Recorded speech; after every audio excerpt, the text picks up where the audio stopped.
And I'm on my 4th year now of starting November the 4th. I do a Daniel fast until Thanksgiving. And what a Daniel fast is I don't eat any meat in the month of November until Thanksgiving. And I don't eat any bread, and I don't eat any cheese. All I can eat is fruits and vegetables. And I eat fruits and vegetables for the entire month. Now, I tell you that because I want you to understand a couple things about why I do that. I do it to help my faith, for one. I mean, I think fasting does a lot for that. The way fasting works is when you get hungry, you're supposed to pray about it. And therefore it causes me to pray more than usual because I get hungry a lot. I'm an eater.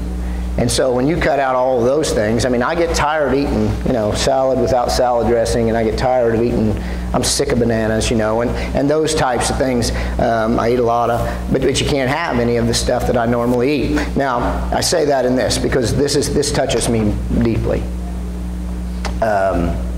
What it has caused me to do is understand this. I understand poverty better than any right now. I understand hunger better than I've ever understand hunger before. Now, I wake up in the middle of the night because I'm just hungry. And I think, and at that point in time, I pray for all the kids around the world that just don't have enough to eat. That I have plenty to eat. It's just that I choose to do this. And I choose, and still at that, I still have plenty to eat, but I wake up with hunger pains. And if you never woke up with hunger pains, that you're just hungry, that's not a whole lot of fun. And there are people around this world that just don't have that. And I still have all the fresh drinking water that I want to have. And they just don't have that. Kids don't have that. And I can't fathom why we live in a country with all the wealth that we have, and yet we still have people that live like that. And I understand that some adults create that situation, but children do not. Children don't create that. They just have to live in that. And my heart goes out to them. And I challenge you during the month of November and being thankful is to think about that. I'm not asking you to do what I'm doing, but I challenge you to give up something that you really, really enjoy. I don't know what that is, but I challenge you to give that up. Because it's difficult. And I promise you, you will be rewarded for that. Because come Thanksgiving, when they stick turkey in front of me, I mean, I'm ready to eat. And I can't imagine being a child living that way every single day. That when food finally gets in place in front of them, that they're just ready to eat. And there's a story in that just in itself. Now, how come I bring that up? I bring that up because Trudy says to me, we need to know what the last Sunday that you're going to be here, because we'd like to cook supper. We'd like to cook a meal for you and your family. And we'd like to have that for you here, and our Sunday school class would like to put that together. So I looked at the calendar, and I see that the last Sunday that I'm scheduled for is November the 20th. And that's before Thanksgiving. And therefore I'm still fasting. And I'm not going to eat your food. And that's not going to happen. So I'm going to be here till the 27th so I can eat your food.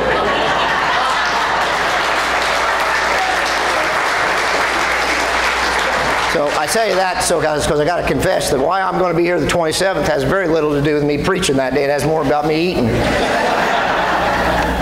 And then finally, my final story is, before I go into this, I want to tell you that my wife's gone. She's not with me right now. She's in Florida. She goes down every single year. There's a good friend of hers that husband has MS, and my sister and her take this other young lady to Florida for 4 days just to get her away, because it's a big job for her. She has to take care of her husband. She's got 3 kids, and so I tell you that only because I'm by myself this week with 3 children. And God is so good. He is so good to understand that they need 2 of us. Because I understand better as a single parent that I need my wife more than ever. And I'm ready for her to come home. So I say that to you. Now you may ask me, you're saying to yourself, well, here you are. Your wife's in Florida and you're here. Where are your kids today? Well, they're not. They are here. They're not here because my two boys today serve communion, and they are scheduled to serve communion. My two boys serve it together. Now, that in itself, we're going to see how well the maturity is coming along with those two without having a parent there and they're serving communion, because you never really know. We've had our discussions this morning about how they're supposed to act like this. But let me just tell you a little bit about my sons of what they do. The last time that they served communion, they did it really well, and awfully well. But then they've got this uncle that likes to pick on them. And so what we do at our church is we have bread and we tear it off and hand it to them, hand it to the person, and they dip it in the juice and they go back. Intinction's what they call it, and that's the way they do it. So my sons will tear off the piece of bread and hand it to the person. And typically it's just like you normally would have it, until my uncle comes to the front of the line. And then they'll tear off this hunk of bread that's about this big. And they will, and I promise it will happen today, and he'll just shake his head and go back, and it'll take him a good portion of the sermon to actually get through that piece of bread this morning. So we probably need to pray for them also. All right. There are, we've talked a lot over the last few weeks about different types of people. And I want you to know that I'm going to finish up our series that we talked briefly about, where we were talking about in the garden, and then we talked about what Judas had done to him. And we're going to talk next Sunday. I'm just going to give you a forewarning. We're going to talk next Sunday more about Judas and about his life. And we're going to talk about Peter and a little bit about his life in the upcoming Sundays. And so I think you will really enjoy that. Now, I did not do that today because it's Communion Sunday and I had to keep it short. And I started to think, well, I'll just go ahead and talk about Judas a little more. But the more that I thought about it, the more that I read about it, the more that I wrote down, I thought there's no way I'm going to get through that in the length of time that I have. So I just put it off and I said, we're just going to talk about this one today because it's a little bit shorter. But as I talk about this one, I want you to understand that we've talked about Moses earlier. We talked about a man of faith that Moses was, and how he got people out of Israel, out of Egypt. He got the Israelites out of Egypt, and how that was tough, and how the people turned on him. If you remember how the people turned on him and said, what's going on here, Moses? I mean, were there not enough graves in Egypt that you had to bring us out here in the desert to die?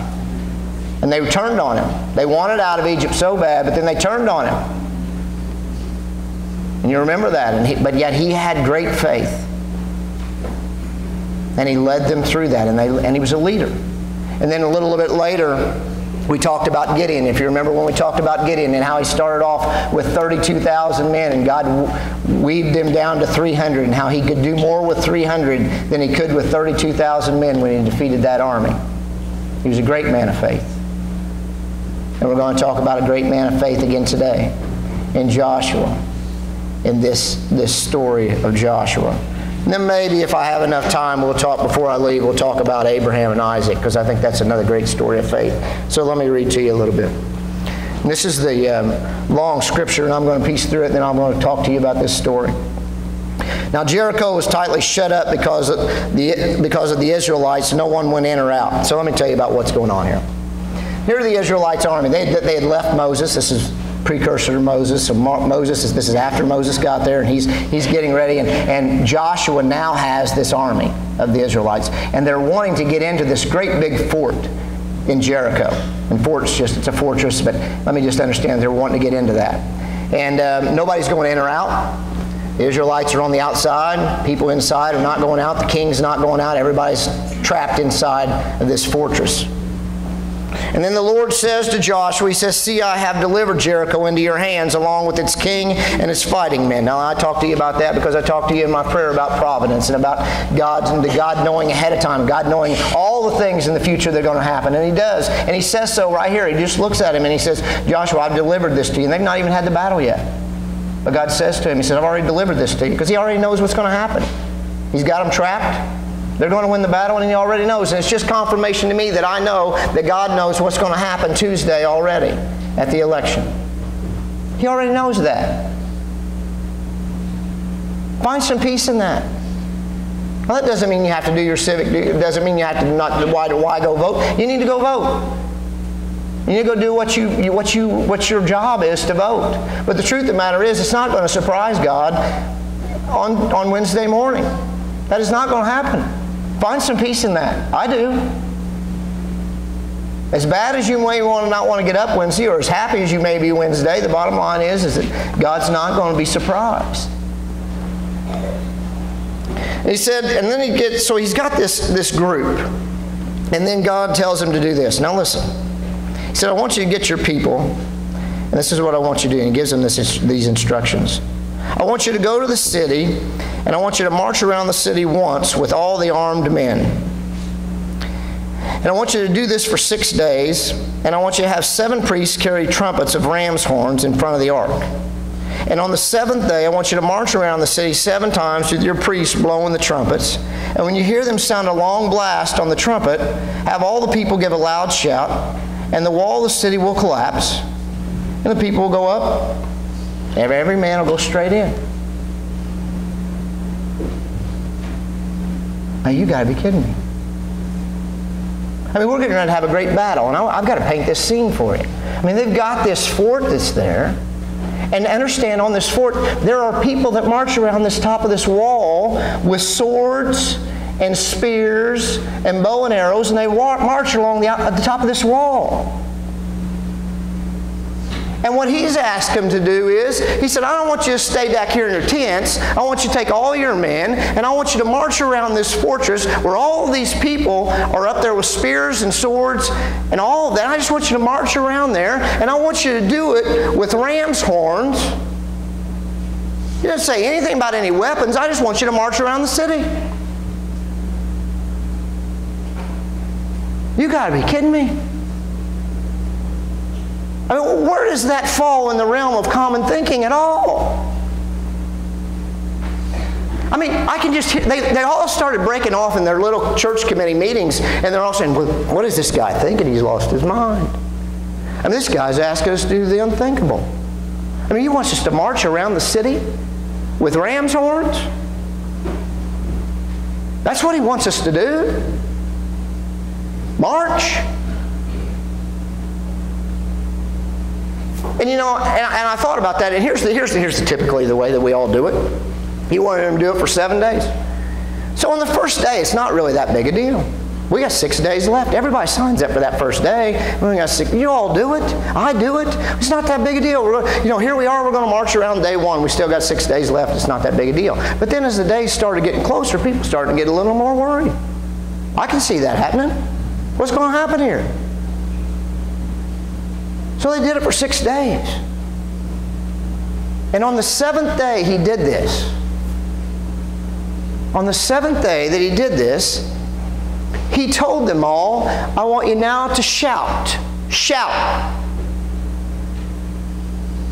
That's all he told them to do, was to shout.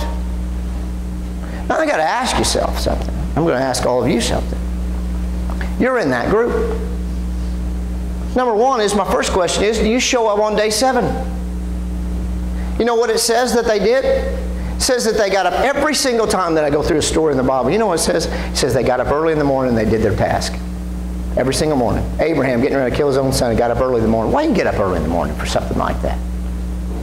Why do you think you get up early in the morning for something like that? I mean, that's the kind of days that I say, I'm sleeping in this morning. It's day 7. I ain't getting up for this. I'm rolling over. And they get up early. It says so in the Scripture. And there's a message in that. If you're going to have that kind of faith, the bottom line is, what kind of faith do you have? If you've got that kind of faith, great faith, you're just going to get up and get the job done. I mean, if you're going to believe in God and you're going to believe in His great plan, what are you afraid of? I mean, if you get up in the morning and you've got a big task ahead of you, and you honestly and truly have put all your faith in God, get up and do it. That's the way I feel about it anymore. Let's get this done. So they do this, and on the 7th day, they march around this city, and he says, okay, this is it. I need you to shout. First off, I ask you, how many of you are there? And I don't want you to think about who's sitting next to you. I got to ask yourself, how many of you are there? This is it. This is the day. This is the day when we're going to have the big fight. Are you going? Is your faith that strong that you're going to show up? And then when he says shout, I want to ask you this question. When he says shout, I want to know this. Where are you at on that? How loud are you shouting? Do you have the kind of faith that you're going to shout, are you going to shout as loud as you can so all those soldiers can see you up there and they can throw their spears and they say, that's a leader there, we're going to throw the spear at him, we're going to shoot our bow and arrows at him. How loud are you going to shout? When God tells you to move, when God tells you to do something, how demanding are you? Are you just kind of walking through it and thinking, or are you going to shout? Because I want to tell you something. Here's what I believe. In that group of people, when he said shout, I think some of them looked at it and probably mouthed it. Or they hit it and shout. Just shout. And they kind of put their heads down. Because they thought it was absurd. They thought this is ridiculous. And then there were some that probably had the kind of faith that they shouted out loud and they were it was a scene and they thought, that guy's nuts over there. Listen to him shouting. Who are you in that group? Because I want you to understand this, and I'm finishing up here. I want you to understand this. And here's the most important thing that you need to understand. The people that didn't shout very loud, the people that put their heads down and didn't shout very loud, when the walls came crumbling down, when the walls fell down to the ground, they wished they would have shouted louder. They were the people that thought to themselves, they wish they would have been that guy that shouted at the top of his lungs. I don't want to see that happen to people. People ask me all the time, why do you do this? Why are you coming back on the 27th? Because I want to shout it out loud. Because I don't want to see you guys not shout it out loud either. I don't want to see you get these opportunities that are put in front of you every single week to at least talk to somebody about what God does in your life. It's too important. I don't want you to be the people that wish they would have shouted out loud. I don't want you to have those thoughts. I don't want you to be that person that's just got those regrets in their life that they wish they would have done more. When these people that died during the course of the year that we've noticed today, and you look back and say, man, I wish I would have said something to them. You got people in your family. You got friends. It's time to step up and shout, make a difference in their life. There's nothing, listen to me, Tuesday's not going to make a difference. Tuesday, I'm sorry, but Tuesday is just not going to make that big of a difference. You want great things to happen? God's going to have to do that. And God can't do that without your help. Make a difference in your life. Make a difference in somebody else's life. Shout. Just shout.